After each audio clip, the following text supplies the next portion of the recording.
مسلسل بدلتی situation, break پر جانے سے پہلے مسودے پر کنسنسس ہو چکا تھا، بریک سے واپس آئے ہیں تو سینٹ کا اجلاس کل صبح 11 بجے تک لیے ملتوی ہو گیا۔ آئینی ترامیم پیش نہیں ہو رہی آج بھی، اور سلمان اکرم راجہ صاحب کا بیان آیا ہے۔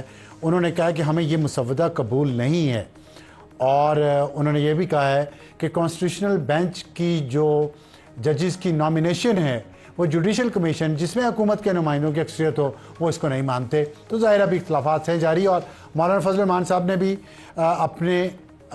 اپنے پارلیمنٹیرینز کو ابھی تک کوئی ہدایت دی تھی کہ وہ کسی بھی قسم کا ووٹ ڈالیں قومی اسمبلی میں بھی یا سینٹ میں بھی، تو اختلافات موجود ہیں ابھی بھی، اور کیا یہ آج رات حل ہوتے ہیں یا نہیں۔ اور بلاول بھٹو صاحب نے کہا تھا کہ یہ میرا آخری ویکینڈ ہے اسلام آباد میں، بڑی محنت کی ہے انہوں نے، ویسے ویکینڈ ڈیزرو کرتے ہیں اچھا سا کہیں جا کے پرسکون طریقے سے گزارنا، لیکن لگتا ہے کہ ویکینڈ ان کا ابھی خراب ہی ہوگا۔ ہمیں جوائن کیا دانیال چودھری صاحب نے۔ دانیال صاحب السلام علیکم۔ السلام علیکم جی۔ دانیال صاحب کیسے ہیں آپ؟ خیریت سے ہیں؟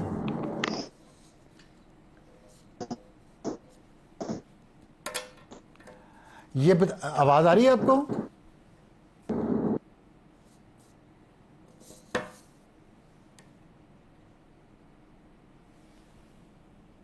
خیال ہے کہ ہمارا رابطہ منقطع ہو گیا ہے دانیال چودھری صاحب سے، اور جیسا کہ میں آپ کو بتا رہا تھا کہ سینٹ کا اجلاس ملتوی ہو گیا ہے کل صبح 11 بجے تک۔ آج پہلے یہ کہا جا رہا تھا کہ کیبنٹ آج منظوری دے گی مسودے کی جو آئینی ترامیم کے لیے، جس پر ایک 26 نکاتی مسودہ جس پر لگ رہا تھا کہ شاید سب کا اتفاق ہو گیا تمام سیاسی جماعتوں کا، لیکن وہ اتفاق ہو نہیں پایا۔ پی ٹی آئی کو ریزرویشنز ہیں، نہ صرف اس قیادت کو جو نیگوشیٹ کر رہی ہے مولانا صاحب کے ساتھ اور حکومت کے ساتھ، بلکہ پی ٹی آئی کے اندر بھی اختلافات ہیں کہ اس آئینی ترمیم پہ ساتھ بیٹھنا ہی نہیں چاہیے۔ ہمیں دانیال چودھری صاحب کے ساتھ ہمارا رابطہ دوبارہ ہو چکا ہے، دیکھتے ہیں انہیں آواز آ رہی ہے کہ نہیں جا رہی، یا یہی ماحول وہاں بھی چل رہا ہے۔ دانیال صاحب آواز آ رہی ہے آپ کو؟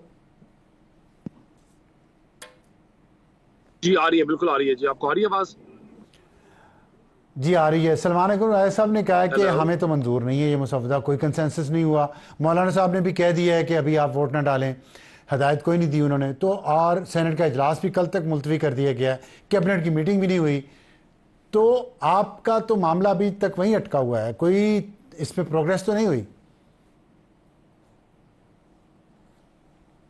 دیکھیں افسار صاحب، ہمارا ڈے ون سے ایک ہی ہمارا موقف رہا ہے، اور وہ یہ رہا ہے کہ یہ جو آئینی امینڈمنٹس ہیں یہ پاکستان کو مستحکم کرنے کے لیے، پاکستان کا لیگل سیٹ اپ جو فریم ورک پاور، تینوں ادارے جو ہیں جس پلر کے اوپر کھڑے ہیں اس کو اسٹرینتھن کرنے کے لیے یہ آئینی امینڈمنٹ ضروری ہے۔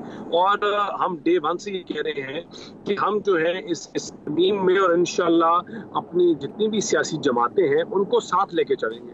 ہم نے مولانا کے ساتھ تمام جماعتوں نے اپنا ڈرافٹ کریٹ کیے، پیپلز پارٹی کی طرف سے، مسلم لیگ نون کی طرف سے اور مولانا کی طرف سے، ان کے اوپر کنسنسس ہوا۔ کچھ ایشوز وہ تھے جن کے اوپر بالکل انیشل پیپر سامنے آیا جو تمام جماعتوں کی ٹرمز کے اوپر بات کرنے اور اگری کرنے پیش کیا جائے گا۔ تو انشاءاللہ ابھی جس طرح مولانا صاحب نے کل رات کو بھی کہا، اور آج بھی ہماری جو میٹنگز ہوئی ہیں، ہماری گورنمنٹ کی میٹنگز ہوئی ہیں، as per the information that has been passed to me, کہ وہ یہی ہے کہ ہم انشاءاللہ وی آر ویری کلوز، اور by hopefully by tonight چیزیں جو ہیں وہ وائنڈ اپ ہو جائیں گی اور کلوز ہو جائیں گی۔ اور جو کچھ نکات ایسے ہیں جن کے اوپر یا ان کا جو تحریک انصاف کی وجہ سے جو ڈیلے آ رہا ہے، اور وہ ڈیلے اس لیے نہیں کہ they do not believe in it, وہ ڈیلے اس لیے کہ وہ جب بھی ملک میں مستحکم کرنے کے لیے کوئی چیز آئی، کوئی بھی ترمیم آئی، کوئی آئینی بل آیا، کوئی آئین کی بات ہوئی، تو یہ ہمیشہ پاکستان کے خلاف کھڑے رہے۔ یہ ان کا طریقہ سیاست ہے کہ ہر چیز میں گند ڈالنا، ان کا طریقہ سیاست ہے کہ ہر چیز میں آپ تفریق کرنا۔ لیکن انشاءاللہ مولانا صاحب ایک زیرک سیاستدان ہیں، اور آج یہ ووٹ جو ہے یہ ایک بل کے اوپر نہیں ہے افسار صاحب، یہ ووٹ ہے دو سوچوں کے اوپر، اور ایک سوچ ہے جلاؤ، گھراؤ، تفریق، نفرت، پاکستان کو بند کرنے کی، اور ایک سوچ ہے پاکستان کو بہتری کی طرف لے جانے کی, پراسپیرٹی, پاکستان کے محب وطن ہونے کی. اور مجھے بہت امید ہے, اور مجھے مولانا ایک زیرک سیاستدان ہے, he will stand with the right side of the history and not with those جنہوں نے ٹھیک ہے, پاکستان کو ہمیشہ دھکیلا اور کمزور کیا. مولانا صاحب کے لیے آپ کے جذبات کے اظہار پہ مجھے خوشی ہوئی ہے, لیکن مولانا صاحب کو آپ نے شاید بہت ناراض کر دیا ہے. رات انہوں نے بہت سخت زبان استعمال کی ہے. انہوں نے کہا کہ حکومت چاہتی ہے بائی ہک اور بائی کروک وہ جو چاہتی ہے وہ کروا لے, ایسے نہیں ہونے دیں گے ہم. اور پھر آج رضا ربانی صاحب کے خط میں پڑھ رہا تھا, پتہ نہیں اصلی ہے یا فیک ہے, اب آج کل یہ بھی تو مسئلہ ہی ہے, جس میں انہوں نے کہا ہے حکومت کو, پیپلز پارٹی کا بھی آپ نے ذکر کیا, حکومت کو انہوں نے کہا کہ اتنی جلدی مت کریں, بغیر کنسنسس کے یہ نہیں ہو پائے گا اور کنسنسس ہونا چاہیے. تو انگلیاں تو آپ کی طرف اٹھ رہی ہیں, الزام آپ پہ آ رہا ہے, ساری محنت ہم دیکھ رہے ہیں بلاول بھٹو صاحب کر رہے ہیں, یہ ہو کیا رہا ہے, کیا کھچڑی بن رہی ہے؟ دیکھیں جس خط کی آپ نے بات کی تو وہ ہم تصدیق کر سکتے ہیں, دیٹ از ناٹ ٹرو, وہ فیک ہے. اور جہاں تک آپ نے مولانا صاحب کے رات کے پریس کانفرنس کی بات کی, دیکھیں میں نے جس طرح کہا کہ اگر حکومت نے زور بازو کے ساتھ کروانا ہوتا یا پاس کروانا ہوتا تو ہم شاید پچھلے ہی ٹرم میں کروا چکے ہوتے. افسار صاحب یہ وہ لوگ ہیں جو ان تمام چیزوں کو کلیم کر رہے ہیں, پھر وہ لوگ کہتے تھے کہ ہمیں آپ نے زہر کے قطرے پلائے گئے جیل میں, پھر آپ نے کہا کہ کسی خاتون کو بنی گالا میں آپ نے فنائل کے قطرے پلائے. یہ وہ لوگ ہیں کہ جو بچپن میں ہم کہانی سنتے تھے کہ شیر آ گیا, شیر آ گیا, شیر آ گیا, گڈریا جو کرتا تھا, اور جب اصل میں شیر آیا تو کوئی ساتھ کھڑے ہونے والا نہیں تھا. یہ وہی لوگ ہیں, جھوٹی باتیں کرتے ہیں, ان کی سیاست جھوٹے پروپیگنڈے اور جھوٹ کے اوپر مبنی ہے, اور سوائے اس کے کوئی بات نہیں ہے. یہ ان کو کبھی کبھی کیا بات لیکن کل رات کو پولیس تو پارلیمنٹ لاجز میں گئی ہے نا. انشاءاللہ یہ حق جو افسار صاحب کوئی بھی کدھر نہیں گیا, جو اگر اپنی روٹین یا نارمل چیزوں کے لیے یا جن لوگوں کے نام رہے ہیں وہ لا اینڈ آرڈر والے جو ایکٹ تھا اس کو وائلیٹ کرنے میں, تو اگر اس کو چیک کرنے کے لیے کوئی گیا ہے تو اس میں کوئی بڑی وہ کوئی نہیں ہے. لیکن جہاں تک ان سے تو ووٹیں ہم نے پوری نہیں کرنی. میں نے جس طرح کہا کہ یہ کسی بل کے اوپر ووٹ نہیں ہے افسار صاحب, یہ ووٹ ہے دو سوچوں کی, اور آپ نے یہ تاریخ ایک لائن ڈرا کر رہی ہے کہ یا آپ پاکستان کی رائٹ سائڈ پہ ہو یا پھر آپ غداروں کے ساتھ ہو, یا ان کے ساتھ جنہوں نے پاکستان کے مجسمے جلائے, ان کے ساتھ جنہوں نے پاکستان کے شہداؤں کا مذاق اڑایا. تو this is the line that has been drawn. اور مجھے بہت امید ہے کہ مولانا صاحب اور جماعت کے بھی ان کے اپنی جماعت کے لوگ جو ان کی صفوں میں ان کا بوجھ اٹھانے کے لیے تیار نہیں ہے, جو تفریق اور نفرت کی سیاست کو خیر آباد کہہ چکے ہیں, انشاءاللہ they will stand with the right side of the history. بہت شکریہ آپ کی. جتنے دیکھتے ہیں کہ پوری ہوتی ہے کہ نہیں ہوتی, right side of the history کون سی ہے اور رانگ کون سی ہے, اس کا فیصلہ تو وقت کرے گا.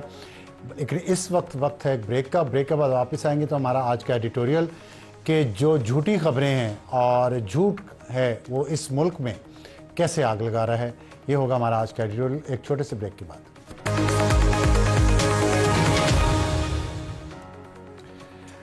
اور ایڈیٹوریل ہے آج کا ہمارا نجی کالج واقعہ, جو کہ مس انفارمیشن جس کو یا مس انفارمیشن کا نتیجہ ہے یا ڈس انفارمیشن کا, اور مجھے کہا جا رہا ہے کہ جو کہنا ہے کہہ لیں.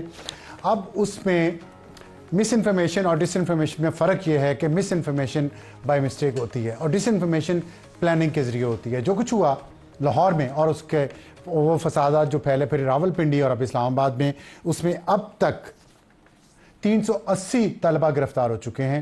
اور یہ واقعہ ایک ایسی افواہ سے شروع ہوا جس کا حقیقت سے کوئی تعلق نہیں تھا, کہ ایک طالبہ سے زیادتی ہوئی اور یہ جھوٹی ایک خبر پھیلائی گئی جس کے بارے میں سچ سامنے آ چکا ہے کہ ایسا کوئی واقعہ ہوا نہیں تھا.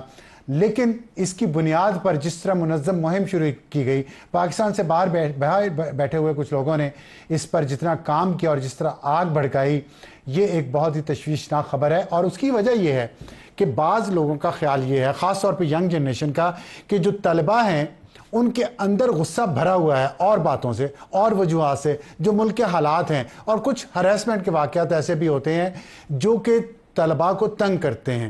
تو ایک ایسا واقعہ جو ہوا نہیں, اس کو بنیاد بنا کر ان جذبات کو جو سچ مچ طلباء کے اندر تھے ان کو بھڑکا کے آگ لگائی گئی اور حملے ہوئے لوگوں کی پراپرٹی جلا دی گئی.